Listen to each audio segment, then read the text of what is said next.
Hey folks, this is Mrs. Park. I'm going to talk to you about how to send a professional email, an appropriate email to your teachers. So the first thing you're going to do is log into your email. You're going to do that via Office 365. If you don't know how to get into your school email, make sure you watch the How to Get Into My School Email account. The second thing you're going to do is in the to column, you're going to type in the name of the person you are emailing. So if you're emailing me, it's parke@carlisleschools.org. I might come up as Eliza Park, that's my name. And so that is who you are emailing. If that doesn't pop up, that's fine. You can just send it to the parke@carlisleschools.org. The second thing you're going to do is add a subject and be thoughtful about your subject. Carlisle Schools will filter out your email if it doesn't include a subject. So make sure that you are including a subject here. If you are emailing me about a question you have on the homework, you might say, question about Tuesday's homework. Okay, and then I know right from your subject what you're going to do. So every good email has a couple of important parts. The first thing is what we call the greeting.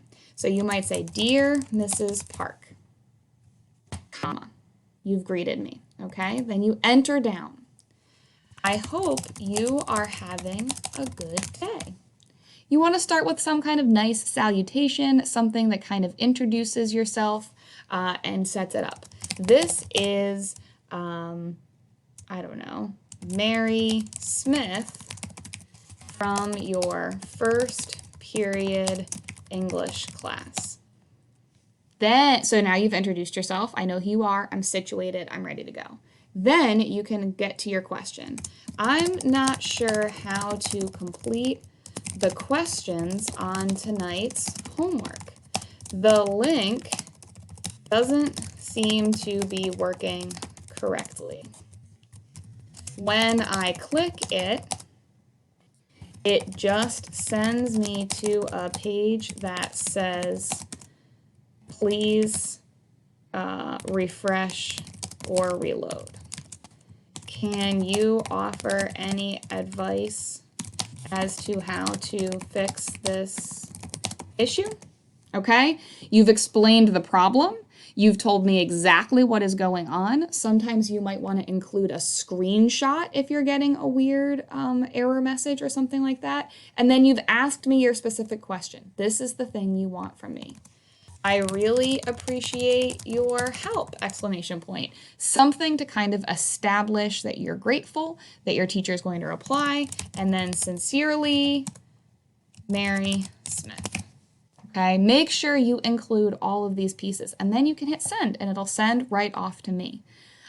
If you have a concern, okay, if I graded something incorrectly, you're going to include all that same beginning stuff, right? "Hi, Mrs. Park. I hope you're having a good day. This is Mary Smith from your first period English class. I just checked PowerSchool and it says I received a 0 on the technology survey assignment, but I know that I did it. I double checked and it's submitted. Do you think this could be a mistake in the grade book? Let me know, please. Thank you. Sincerely, Mary Smith." Okay, you've explained the issue, you told me what's going on, and you're asking me to check the grade book. This is a really appropriate way for you to be emailing and touching base with your teachers.